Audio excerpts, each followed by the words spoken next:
Bismillah, alhamdulillah, salatu wassalamu ala rasulillah, wa alihi wa sahbihi wa man wala. I'm sorry that I have to be leaving so abruptly, but the National Rail website tells me that if I don't take the 8 o'clock train this evening, there is a later one, but through a series of byways it gets me into Cambridge at 6:38 in the morning.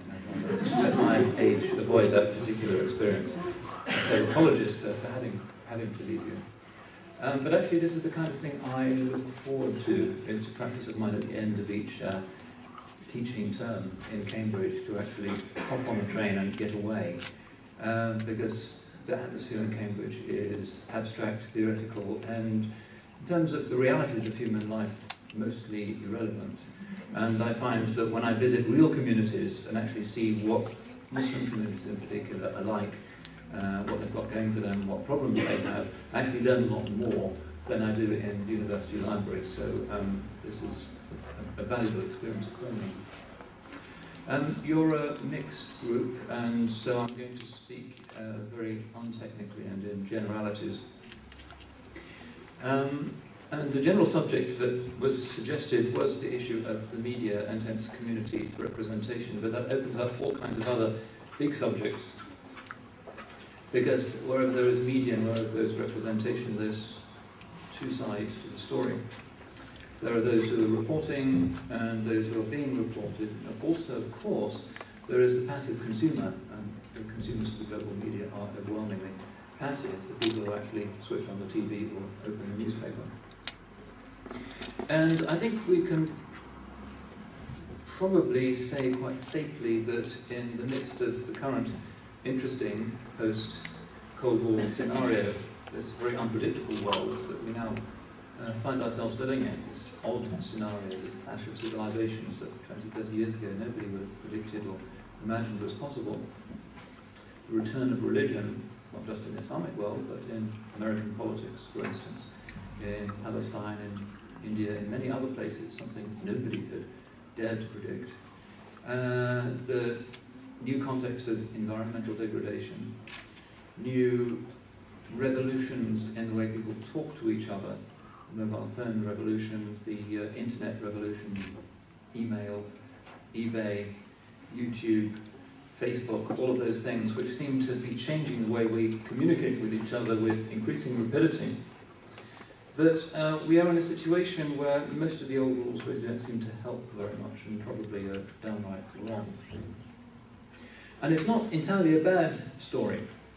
One of the things people were worrying about in the 60s, 70s, early 80s was that the media was an entirely one-way corporate process, and the consumers hapless victims or recipients of whatever was being beamed into their living room by Mr. Murdoch and others.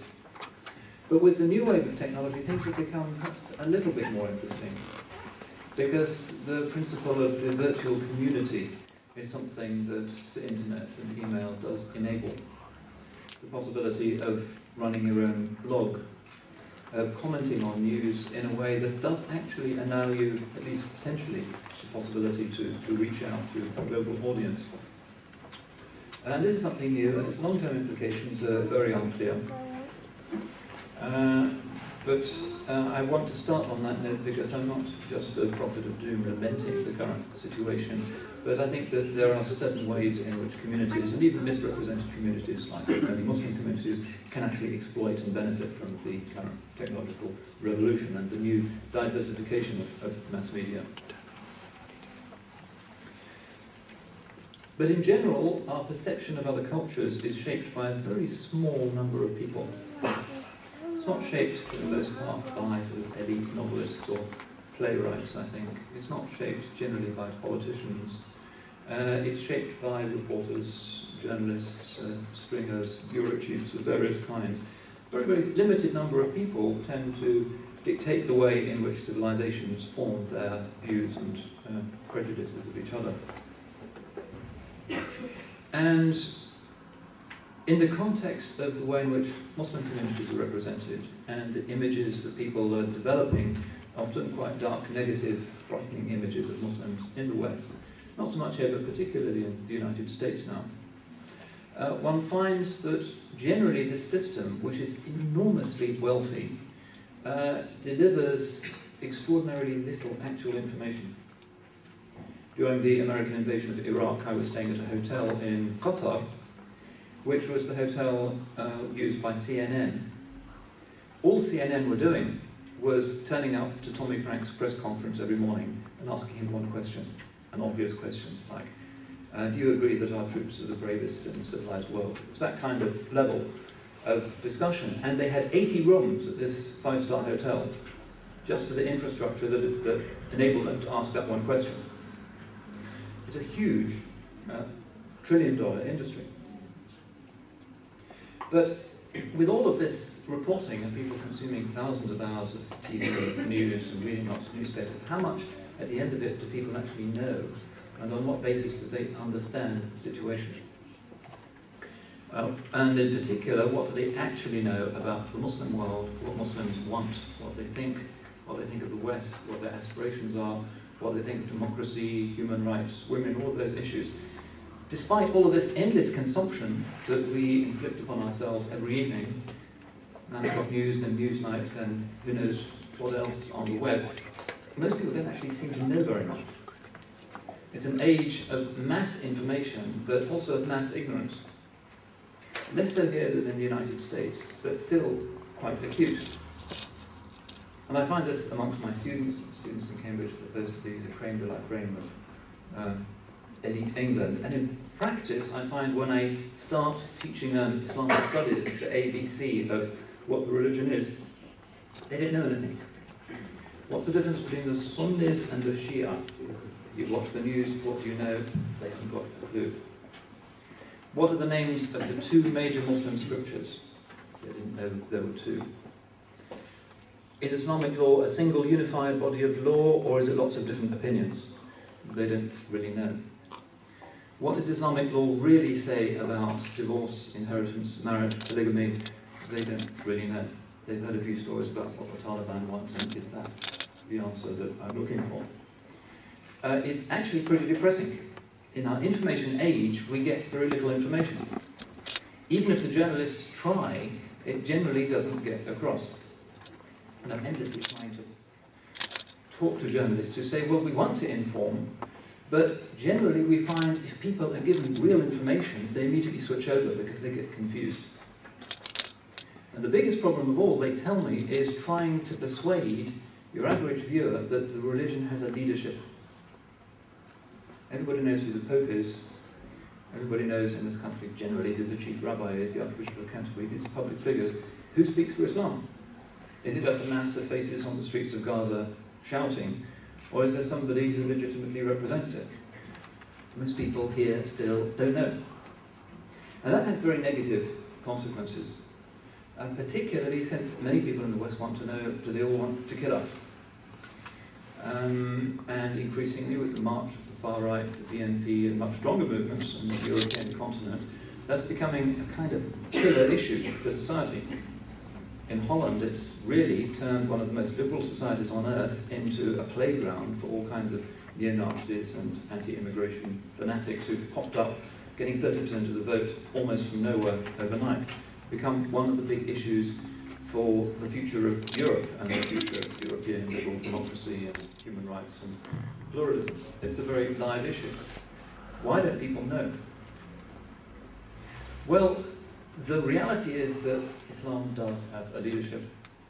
And the reality is the leadership is against the crazy people in the mountains in the northwest country of Pakistan who want to blow up the world. But the problem is communication. In 2003, the Organization of the Islamic Conference had a big conference in Putrajaya, which is the capital of Malaysia. And the conference brought together all of the leaders of the major Islamic universities and all of the muftis. Mufti is the leading religious jurist of any Muslim country. And they brought them all together, all the men in turbans and these grave, dignified, ancient sort of El Greco figures sitting together in a big conference, 700 of the Sunnis and the Shia, everybody, the major sectarian movements, and they signed this Putrajaya Declaration. We are against Al-Qaeda, we oppose targeting civilians, we believe in the things that they believe in as traditional Muslims. And if you look at the OIC website, you can find the Putrajaya Declaration, you can scroll through the names. The problem was, as the Muslim world finally started to realise, nobody in the West was kind of picking this up. Everybody was still saying, and not just the Spectator, everybody was still saying, why didn't the moderate speak out? Where is the moderate Muslim? So the joke in the Spectator this week is, if I recall it, if you put a £10 note in the middle of a crossroads, and on one road there's Santa Claus, on another road there's the Tooth Fairy, and on the third road there's a Muslim radical, and on the fourth road there's a moderate Muslim, which one gets the £10 note? The answer is the Islamic radical, because the other three don't exist. And that's the mood now. The Putrajaya Declaration is known in the Muslim world, but in the West, somehow, despite this trillion-dollar industry, people don't know, and they're still scared, and the consequences for the coherence of society are kind of getting a bit dire. Other examples. Muslims in Europe, what do they want? Do they want Sharia law? The Archbishop of Canterbury thought, well, maybe that can be integrated into British law. That's not an initiative that's come out of the Muslim community. It's something that he was kind of playing with as an academic. No major Islamic organisation in Europe has actually requested that. So what do Muslims think? What do they want? What is their relationship to the European reality? What do they think of European values? What is their attitude to citizenship, serving in armed forces, being part of normality? Well, again, the Muslim leaders got together, this time 2 years ago in Istanbul, and signed another declaration, the Topkapı Declaration, symbolically done in the site of the Ottoman Empire's Holy of Holies, the Prophet's Mantle's Pavilion, in the Caliph's Palace in Istanbul. A lot of media hoopla, and actually the media didn't know what to do with it. The Economist ran half a column, but nobody else, as far as I could see, was going to pick this up. Despite the fact that there was a considerable budget for sending out press releases, for inviting journalists, and the journalists did come, somehow they didn't run with it and it didn't get through. But you can look at the Topkapı Declaration on the internet, and I suppose a few thousand people have done that. And still everybody in Europe, and not just Nick Griffin and The Spectator and an increasing number of others, but generally in Europe people are thinking, well, they don't want to be part of our reality. They want to be